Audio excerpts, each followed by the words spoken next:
Hi everybody, I hope y'all are doing well. I hope y'all are having a great day today. I'm out here in my car, so I thought I would do a little car chat with y'all while I wait for my daughter to come out of school. So today I thought I would just talk about some questions and kind of topics that have been going around in the unconditional course. So right now I have some students in my unconditional course that are going through the course at this time, and so we're kind of working through all that, and it's going amazing. It's so much fun, and we're really getting into having some people open up and really share their own experiences and things. So we're really working on, if you're not familiar with the unconditional course, what we do in that course is we align you with the unconditional love, which that's really like a frequency. It's a vibration. It's a state of being. You can think of it as a state of consciousness, and I will be making a video to come very shortly that will explain a little bit more specifically what the unconditional course is, and more specifically what I'm talking about when I'm talking about unconditional love, because so many people do not really relate with that word. It's a very kind of vague word. So I'm going to explain in a very, very simplified way for y'all here on YouTube, here to a video to come. So check back for that. But that course is a course that aligns you with unconditional love. And what unconditional love is you can think of it as God, source. You can think of it as non-duality. You can think about it as so many different things. It's just Christ consciousness. Basically, it's that level of being in your heart. So when you move from your brain to your heart, and now you're functioning from your heart. No, you're no longer functioning as this limited human in this brain, in this body with this brain, and that can only do these things and has to do this way because of this reason. And so it breaks down all of your programming, all of your limitations, and really brings you into your heart, which is a very expansive space that does not hold these weird limitations or problems or thoughts of shame, guilt, all these things that keep you very limited in the brain. So it's going to shift you down to your heart. So this is an unconditional love course. So if you are interested in that course, I am running a very great deal. It's going to be at the lowest price it's ever been on my early bird special. And so that special is going to be pinned to the top comment down below. And I'll also have it in the description, or you can also go to the community page and read about it there. And all you have to do is just email me at SchoolofScarlett@gmail.com, and we'll go from there. It's a very supportive course. It's a course where you're going to be highly supported by myself and by the collective other students that are in the course. So it's a holistic course in a lot of different ways. We really break down every area of your life and really get you into that heart space for every area. So if you are interested in that, check that out. So today I wanted to kind of talk about what we've been doing in that course and just the topics and things that have been coming up. So one of the topics I wanted to talk about for this video was how our heart is speaking to us, right? It's always telling us and kind of trying to nudge us and guide us in a very gentle way, because our brain is very loud. The voice in our brain, our internal voice, is a very loud voice. It's always telling us, this or that and the other. So the heart space, if it's not something that you're used to using your intuition, using your heart as guidance, then it's going to be a very soft, still voice from behind that you're not even going to always hear. Sometimes it's just going to be felt. Other times you may hear it, but it's going to be very distant. So this is something that you really have to become. It has to become a habit for you to now switch to the heart space.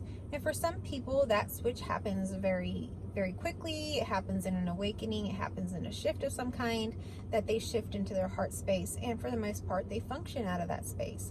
But for some people that have been very much, programmed or have been using the brain a whole lot more, these would be people that are more masculine. People that are, and that's not to say that they're, looking more like a man in any kind of physical way. It's a sort of energy. So these are people that have been very successful in their lives, have their own business, or maybe are a supervisor in a management role of some kind. People that are really, focused on doing. So these sorts of people may have a little bit of a harder time maintaining the heart space even after an awakening. So we kind of have to work with that sometimes, and the heart's always speaking. So that's the nice thing about it. It's not that it's gone. We just have to recognize it, and we have to make it a habit of listening, and then it becomes a voice that we can easily access. So for these sorts of people, then we do some things like little exercises. And so the little exercises that we do is the heart's always wanting to say something. It nudges you, right? So the training is to really listen to your heart rather than to tell your heart something.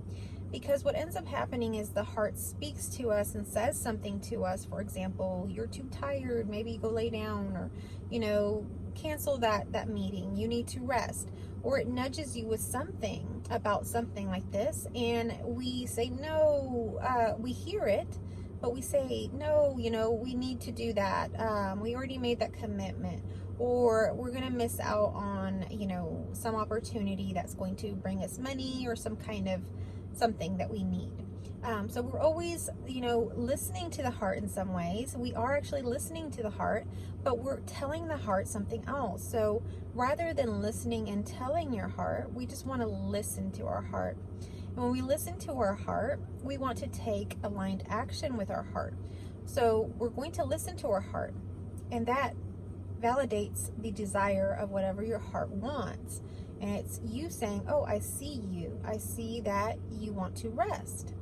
And so in that, you've acknowledged it, and it is going to happen. It's like it's manifesting in that moment. And you can take the aligned action at that point. If it's something you can simply take, like for example, going to lay down and rest, then you're just going to take that aligned action and go ahead and lay down and rest. It's as simple as that. And you may say, okay, well, what happens, if I ruin this work relationship or this relationship with this friend because I didn't go meet with them because I was too tired, or I miss out on this opportunity? You can just have faith that if you're following your heart, it's always leading you in the way that you need to be going. And if you happen to miss out on one opportunity, you're going to be offered another opportunity. The way that the universe works is very forgiving, very loving. So you're always going to be offered opportunities and things in your life. But most people actually continue to reject them, even though they keep getting offered these opportunities in life for all these things. And then they say, why didn't anything ever happen? It's really because they didn't take the aligned action of whatever it was that appeared to them that they could have taken. So we really need to take some action in our lives. And that's not to say that, you are just this limited human. I talk to a lot of people that have had non-dual awakenings. And in that state, you don't really feel like a person or a chooser that really chooses. But you really are, if you really look at things and how you're doing them. And when I get to talking to people and I really kind of break down that kind of, it's almost like an ego that they take up. Thinking that they aren't doing this at all, that they're not doing anything. So they just stay back at home and really don't do anything. And this is sort of like a phase that happens because I noticed it lasting for about 6 months, a year. And in some extreme cases, it can go on a very long time.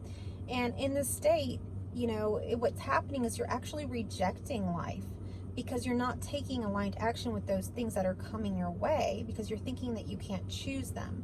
And that's still all in the brain. When you're in your heart, you feel it. Okay, it's just a feeling. It's like a nudge. You know what it is. You know it's your heart. And you know that you can choose because you're no longer this limited human self. You're now expansive. You now are infinity. You can choose and move along any timeline, any life, anything that you want to experience. You can choose. Okay, and in you choosing it, you're not actually doing it, but it's happening. And that's a whole nother story, and there's a whole thing behind why that's so hard to understand or explain. But generally, people that I speak to that have had non-dual experiences or shifts and things like that, they do experience themselves no longer as this limited self. That is true. But there is still a sense of doing things, of interacting with life, of even actually life becomes even brighter and fuller in a sense. And even the human experience becomes even kind of fuller and deeper and richer in a sense. So it's really not a numbing or, that you can't do anything. You can do things. So the thing with the heart is you want to listen to your heart, basically listen to it, and then take aligned action as it comes. And whatever that aligned action is, maybe it's not going to happen right away. For example, you can go rest if you feel like your heart's telling you to go rest. You can go rest, but let's say that your heart's desire is telling you that you want to move to Australia. Well, you may not be able to take any aligned action right at this moment. You may not see anything that you can take. One thing you can take is just aligned action in your words or in your journaling. Just declaring that, yes, I want to move. I have a desire to move to Australia. I would like to move to Australia. I plan to move to Australia. You can journal about it. You can imagine it. You can take some aligned action if you like. You can begin to research online. What does it take to move there? What does it take to live there? You know, you can begin to do things.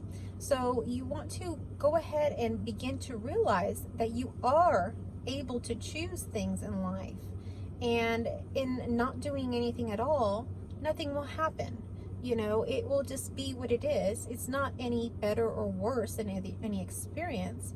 But the question is, what do you really want? Do you really want to be staying back at home, or would you really rather have these experiences? And that's really up to the person. So you really have to discern and ask yourself that. I'm not saying that, you know, having a very adventurous life is any better than the other life. It's what your heart desires. At times, my heart desires a very peaceful, kind of mundane, simple life, and I go with that for a while. And at times, my heart desires that I try something new, and I get involved in a new hobby, or I try something new, or I travel. So these things will change, and it's not always going to be the same. For me, it seems to oscillate from doing and not doing. So you will just get to know with yourself what your heart wants you to do. So the purpose of this video or this talk is really just to talk about how with our heart we want to listen instead of tell, because it seems that the pattern has been that the heart says something and we begin to tell it why we can't do it, why we shouldn't do it, what others think about us doing that. And instead of telling the heart all of these negative things, let's listen to the heart. That's it. It's a very simple thing. Listen to it, and if it feels right and aligned with you, then affirm it. And then next, if you can take some aligned action in some way, then that will move you on that path. But that's just how things go. And they've always been working this way. We just haven't been paying attention to how things are going. Usually it's the other way around. We're worrying and we're scared and all of these things about things, and then those things actually do manifest. You know, we're worried that our partner is going to leave us or this or that, and then they do. Or, you know, we're worried that so-and-so isn't going to like us, or that, you know, somebody's going to defraud us or do something to us, or, you know, steal something from us, or whatever it happens to be. And then all of a sudden it happens. So it's a lot of times happening the opposite way. Why not align with our heart and actually have it align with something that we do desire rather than everything we don't desire? That's where we can kind of also say, are you living an authentic life or an inauthentic life? You know, a lot of times we've given into fear, and fear kind of takes us off course from what our heart actually desires. And when we get off course, we realize one day, whoa, we're not living the life that we truly desired, or we dreamed of, or we wanted. And that's because we gave in to a lot of the fear-based consciousness that would come through, and we believed those things to be true when they were really truly illusions. So that can begin to happen as well, and usually that becomes a very painful experience, living a life that, you know, is not aligned to truly who you are, what your heart desires. And one day it's going to be so painful, you're just going to break. And you're going to realize, hey, I need to start listening to my heart now. Whether that's your health breaking down and bringing that to your attention, whether that's your relationships breaking down, your job, your mental health, something's going to give, because that's not our natural way of being. Our natural way of being is love and being aligned with our heart's desire, and that is the natural flow of life, and the way that things happen in a more easy, flowy way. That we're really intended to have that experience. So I'm really excited to share with you my talk about the heart and all of that that's coming up. The heart is something that I really think is more relatable to people than really speaking about non-duality at times, because we can all relate to love. And although this isn't a romantic kind of love, we can really, we all know that there is something telling us in our heart what we want. And even people that don't want to say that, if I sit with them for a while, they come to their truth. They do have a heart. They have something speaking to them. As much as you want to deny that, that is there. And we all can feel that. So when we can really understand that, then when we can begin to work with that, this is actually our helper. Our heart is everything. Our heart is what everything is. There's nothing else. There's just love. So I just want to share that little bit with you. And I think my daughter's calling me now. I think she's coming out. So I think I'll leave you here. Thanks so much for watching.